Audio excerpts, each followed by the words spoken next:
2025? Olha, eu gostaria de começar destacando a questão do imposto de renda. Eu acho que esse foi um compromisso da campanha do presidente Lula e nós trabalhamos muito para que isso fosse aprovado na Câmara, em primeiro lugar, e depois no Senado. E, portanto, a partir agora de 1º de janeiro de 2026, qualquer trabalhador, trabalhadora ou que seja empreendedor individual, cuja renda não ultrapasse R$ 5.000 por mês, deixa de paga zero de imposto de renda. E para quem ganha até 7.250, há também uma queda. Então eu chamo esse o 14º salário, o presente em época natalina do presidente Lula a todo o povo trabalhador que tem uma renda, vou chamar pequena, até R$ 5.000, e que, portanto, deixam de pagar esse imposto de renda. Esse imposto de renda disso vai entrar no comércio de feira e de todas as cidades que nos acompanham nesse momento. Eu não tenho dúvida nenhuma que isso movimenta a economia, aumenta a empregabilidade e, portanto, melhora a economia e a vida de cada um de vocês, ou em feira ou em cada cidade.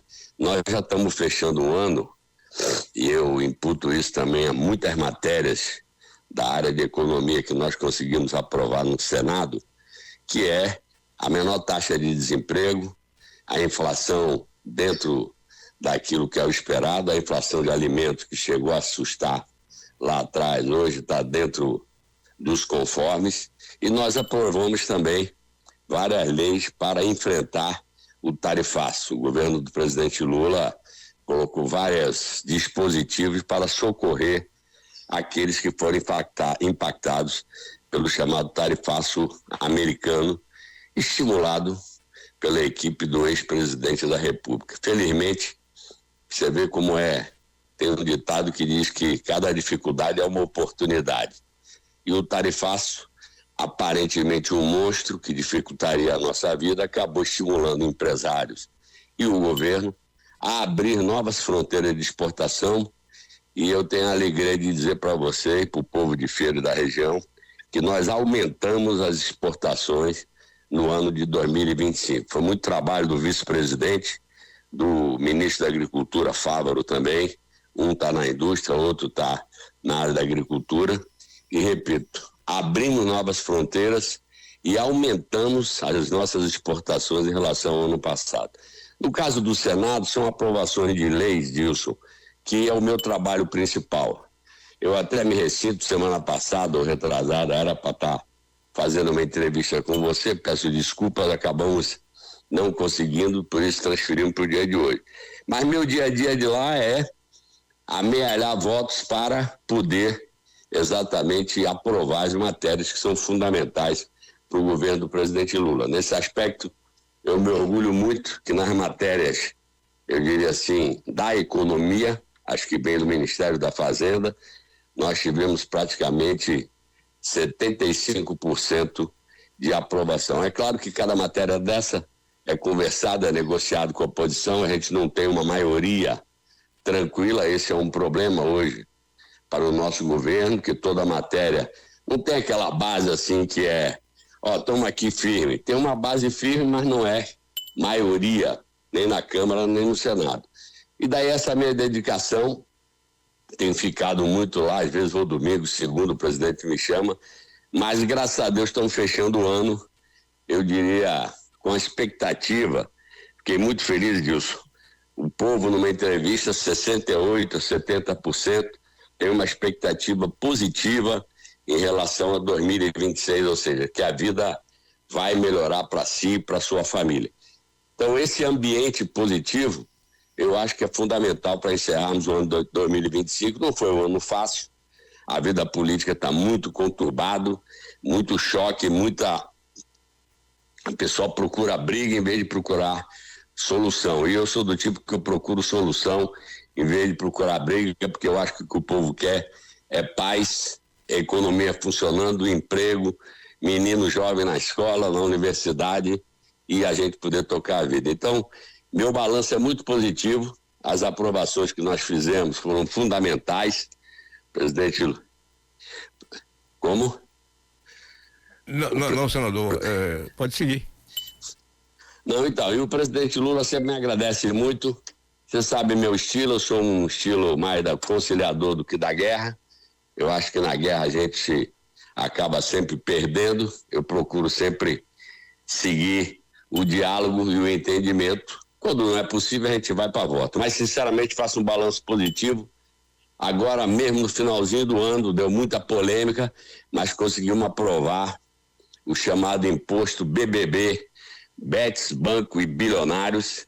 Aprovamos regras novas para as chamadas fintechs, que são os bancos digitais, que foram pegos pelaquela operação em São Paulo que estourou o núcleo financeiro do PCC, como nós aqui na Bahia também fizemos a Operação Primos e outras operações contra o crime organizado na adulteração de combustível, e também conseguimos estourar, eu diria, em torno de 40 bilhões de reais do tráfico. Eu acho que esse, inclusive, tocando nesse ponto que eu sei que é o que preocupa a todos nós, que é o da segurança, para mim a luta contra o tráfico de droga tem que ser uma luta feita com inteligência, com articulação entre todos os governos estaduais, até internacional, que o tráfico de droga ele vai para o exterior, lá é que está o grande centro consumidor de drogas.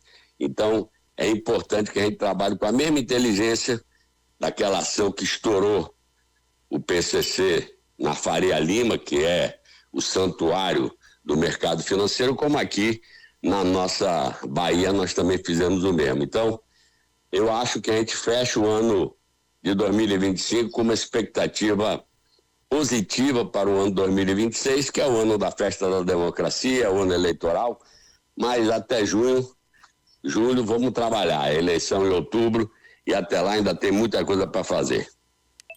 Senador, a BR-324, que teve a sua concessão cancelada pela Via Bahia, continua na expectativa. Qual é a esperança que o senhor dá para a gente ter uma nova concessionária na 324 e a 116? Olha, na verdade esse projeto está sendo concluído pelo DENIT Nacional. Eu tenho a promessa deles que no segundo semestre desse ano, que entra, 2026, já se possa fazer a licitação e, portanto, aí ter, como você disse, uma nova concessionária. De qualquer forma, por enquanto não tem cobrança de pedágio, porque não tem concessionária, é o próprio Estado que está fazendo a manutenção. Eles já investiram no DENIT aproximadamente no trecho todo 250 milhões de reais. Eu diria que estão cumprindo o papel de interveniente, que eles fizeram uma intervenção nessa coisa. Eu sei que a 324 aguentou razoável esse feriado agora de Natal, e praticamente Natal e Ano Novo, que muita gente emenda. Temos um problema lá na ponte do Paraguaçu, que a ponte nova está funcionando e a antiga deu problema, então vai ser uma coisa para a nova concessionária recuperar a ponte velha. E ainda temos que fazer a interseção da 242 chegando para 116, então tem serviço para fazer. Agora a conta que eles me dão, eu espero que dessa vez se faça um trabalho não só olhando o preço, e sim a capacidade da concessionária operar. Eu me lembro, porque eu era governador, quando foi feita essa licitação, já é sempre uma discussão se vai cobrar, não vai cobrar pedágio, mas quando o cara paga pedágio, o motorista do veículo particular ou veículo profissional, carretas, caminhões, se ele paga, mas vê que seu veículo está protegido, porque você tem uma pista tapete, que não tem buraco, você não vai se assustar com uma queda, com a quebra de jante, com a quebra de pneu, a pessoa não gosta de pagar, mas reconhece o serviço prestado. Agora, naquele caso, a gente teve uma licitação, a concessionária que ganhou a primeira, como se diz na gíria, mergulhou no preço, foi lá embaixo, e vários me avisavam, não vai aguentar. Por esse preço não faz um serviço decente. Esse trecho nosso da 324 é um massapê, então você tem que fazer um trabalho muito estruturante para que toda hora não tenha problema, mas eu acho que a primeira etapa, o primeiro sofrimento já passou, que era retirar a antiga concessionária que não fazia um trabalho à altura. Agora o DENIT, o governo federal, evidente junto com o governo estadual, está fazendo as manutenções possíveis, como eu lhe disse, já foram 250 milhões investidos ao longo desse trecho. Temos que completar o anel viário de Feira de Santana, finalmente, que já está também com a ordem de serviço dada, e aí eu acho que Feira terá, à altura do que representa a Feira para a Bahia, terá uma estrutura rodoviária passando pela cidade, até porque nós somos o maior entroncamento nordestino.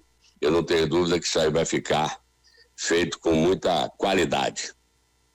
Senador, aproveitando ainda esse tema de rodovias, nós temos aqui em Feira de Santana já pronta, dizem que a licitação já foi feita, a empresa já ganhou, mas a obra não começou até agora da duplicação da etapa final do anel de contorno de Feira. E aproveitando também, em relação a, já que nós estamos nesse momento com a rádio Andaiá, Santo Antônio de Jesus, na retransmissão direta dessa entrevista, que falou-se muito que com a construção da ponte Salvador-Itaparica, o trecho entre a ponte do Funil até a BR-101, que é o trecho que passa ali pela região de Santo Antônio de Jesus, não seria duplicado.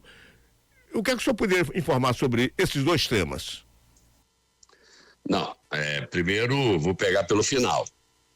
No projeto da ponte, está previsto, pelo menos o projeto que está na minha cabeça. Se mudou alguma coisa, eu vou ter que me informar.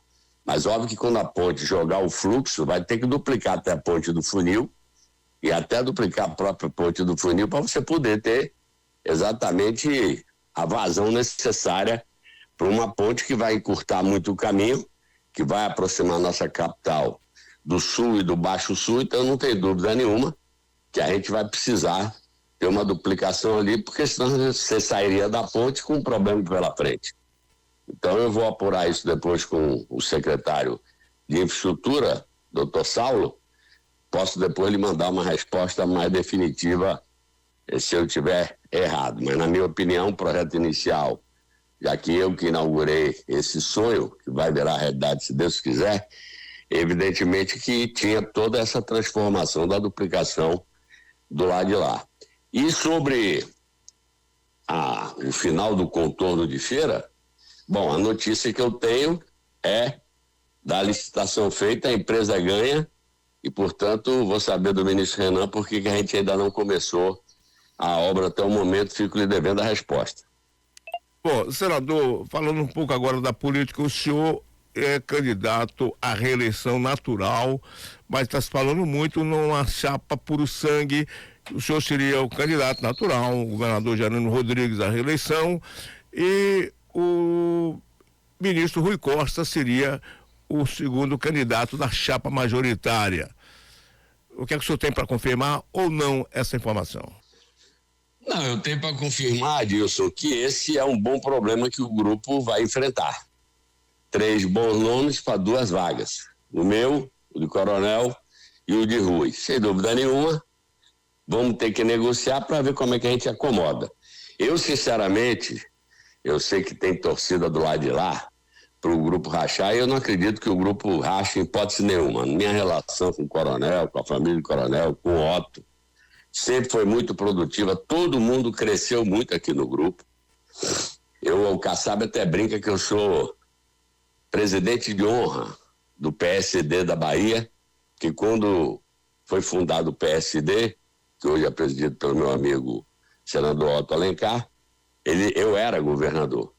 E o partido cresceu bastante pelos méritos próprios e por estar dentro de um grupo, que é um grupo que faz as pessoas, eu digo sempre que o nosso grupo é muito fértil, as pessoas chegam aqui, a Avante acabou de chegar, já está crescendo bastante, o PS, todos os partidos crescem, então eu não acredito em racha, eu acho que a política se faz com diálogo, nós vamos chegar a um entendimento onde todo mundo esteja confortável e seguir prestando o serviço que a gente já vem prestando, vai completar agora dia 31, 19 anos, de bons serviços prestados à Bahia. Eu tenho muito orgulho, Dilson, de ter inaugurado essa caminhada com a minha primeira vitória em 2006, que ninguém acreditava, depois a segunda, depois Rui e agora Jerônimo. Então, estamos no nosso, por assim dizer, 5º mandato do time, que não envelhece porque aqui não tem dono, Dilson.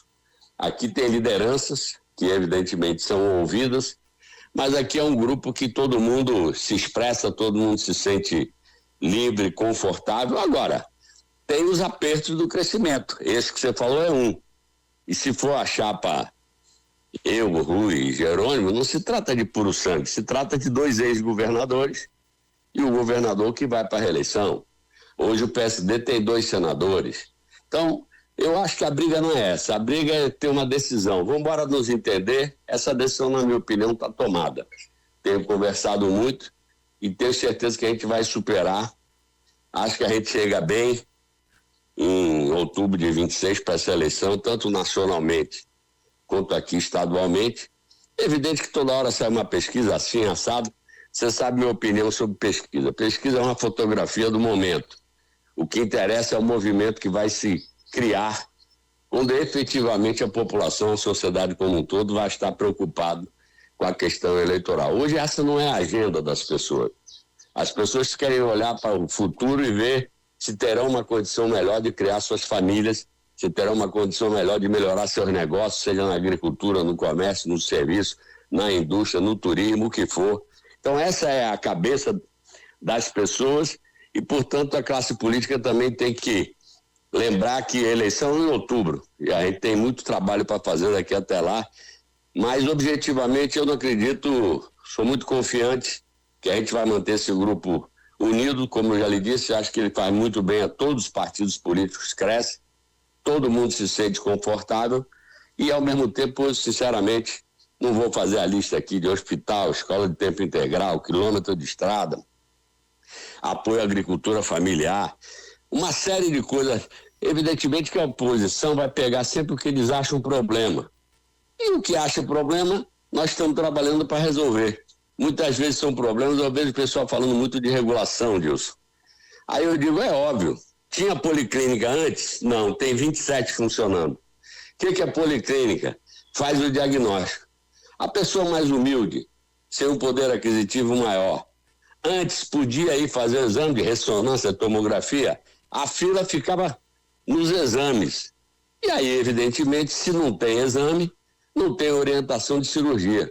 Hoje cresceu muito essa rede básica, com os consórcios, com as policlínicas, com os postos de saúde da família, com todo o sistema primário, vamos chamar, da saúde até chegar ao hospital, porque o nosso objetivo não é chegar ao hospital, é curar e prevenir antes de ter que chegar no hospital. Então, óbvio que aumenta a regulação, por quê? Porque está aumentando a demanda. Por que aumenta a demanda? Porque a gente teve coragem de fazer mais de 20 hospitais novos e 27 policlínicas funcionando. Então, o cidadão vai, faz a ressonância, o médico diz, aqui precisa de uma cirurgia eletiva, você precisa entrar numa fila.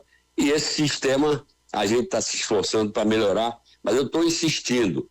O problema estoura na alta e média complexidade, porque hoje, graças a Deus, a Bahia tem um sistema de diagnóstico na base que orienta as pessoas para isso. Então, eu acho que a gente está bem, o grupo não racha, pode deixar que, eu acho que quando a gente tem um objetivo de trabalhar pela Bahia e de manter o grupo unido, a gente vai chegar na solução. Senador, nós estamos nesse momento também com a Rádio Jaraguá, no Piemonte, da Chapada Diamantina, também levando essa entrevista ao vivo, e o senhor tem uma relação muito próxima com a Chapada Diamantina. O que é que o senhor poderia falar aí, qual a expectativa para essa região, sobretudo na área de turismo? Jacobina, por exemplo, que hoje está fazendo um trabalho para captar mais recursos para a região na área de turismo. O que é que o senhor poderia falar para essa região que está nesse momento lhe ouvindo? Olha, primeiro eu quero confirmar, até minha saudade, tem tempo que eu não vou em Andaraí, eu tenho um sítio lá, junto do prefeito Wilson Cardoso, prefeito de Andaré, que aliás é um gigante hoje na frente da UPB, trabalhando em benefício dos 417 municípios. Aquela região vem crescendo muito o turismo. Mucugê pipocou o turismo, muita gente de Salvador comprando terreno, fazendo casa. E aí nós temos que ter exatamente a infraestrutura rodoviária e melhorar a nossa aviação regional para que esse turismo possa ser mais incrementado.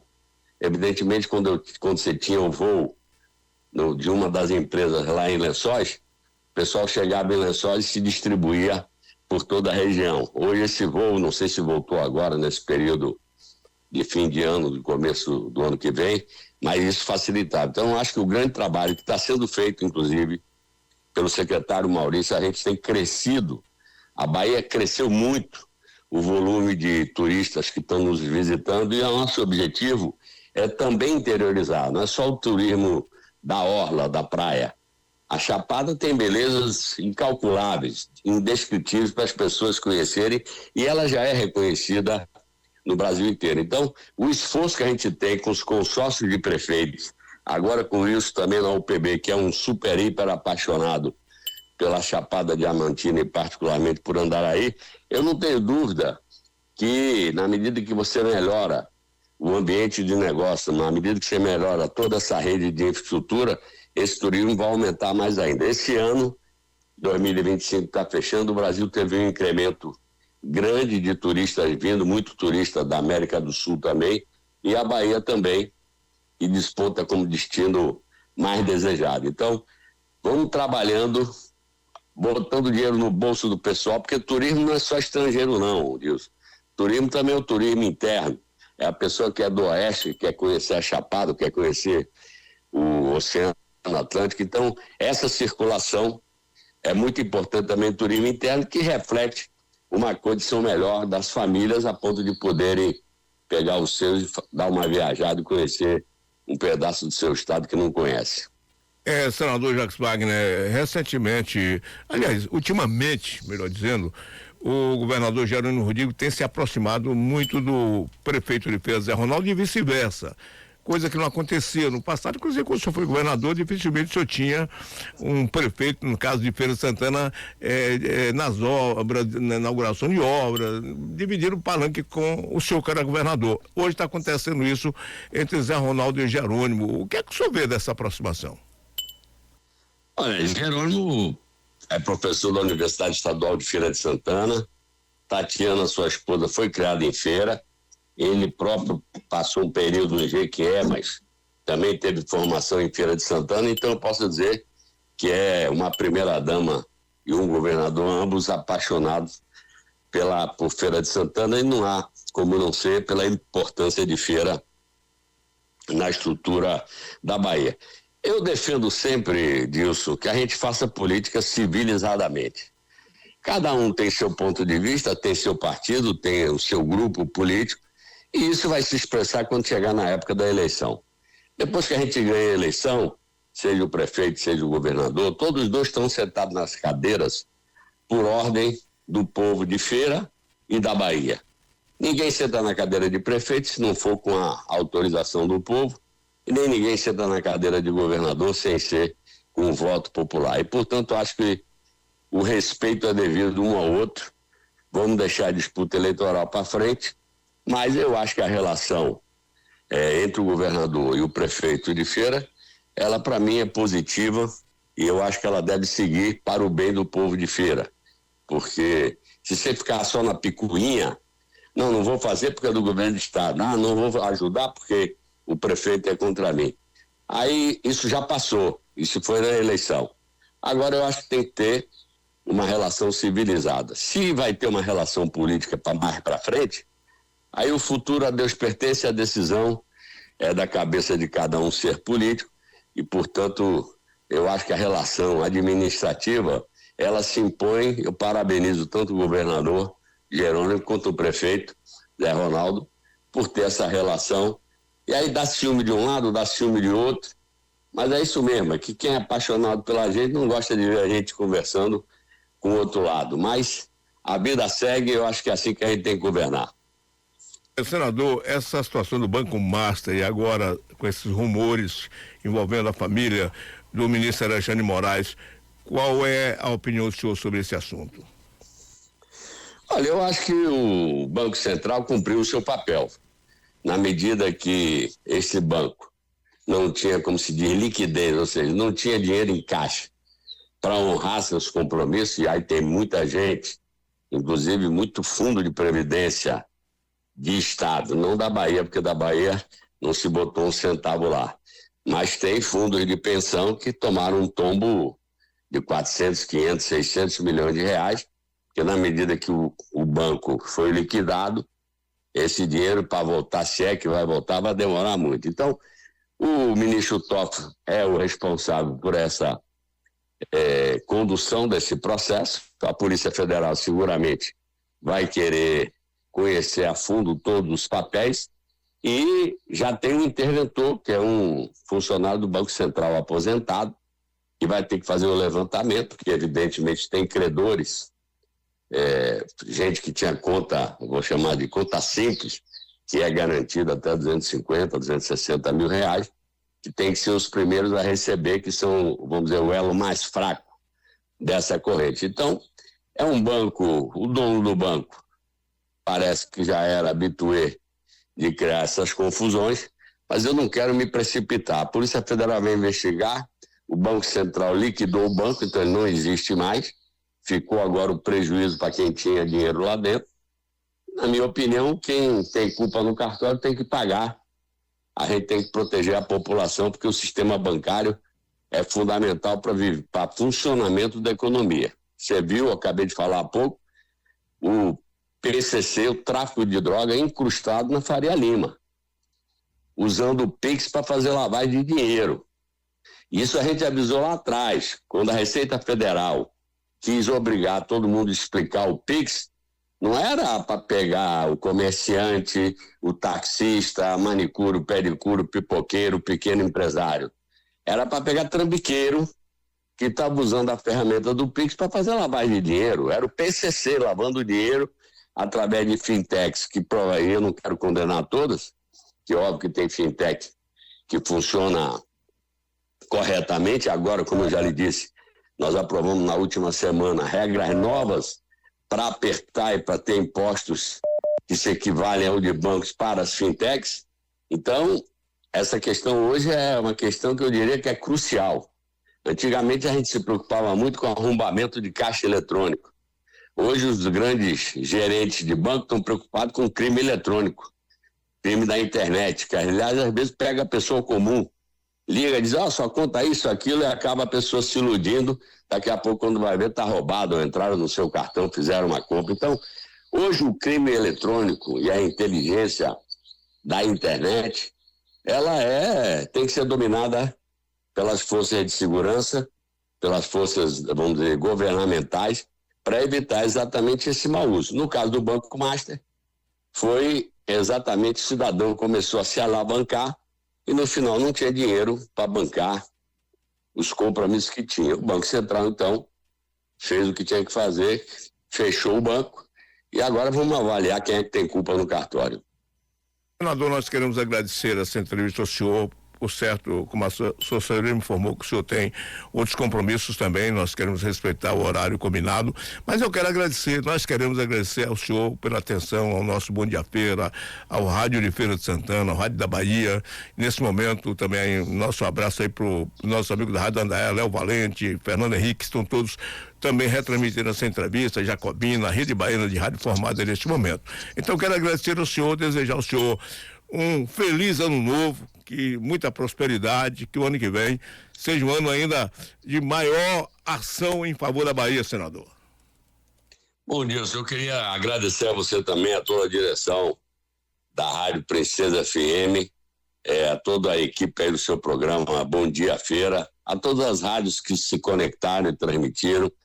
Queria cumprimentar o prefeito, o presidente da Câmara, cumprimentar meu amigo Zé Neto, Ângelo Almeida, Robson Almeida, cumprimentar a primeira-dama, professor Ivan Berg, vereador, Silvio Dias também, a Mali Mussi, que é a reitora da UF. Parabéns aí pelo novo teatro recentemente inaugurado, é o maior do interior da Bahia, o segundo maior aqui do estado. Parabéns aí por essa aquisição para a área cultural.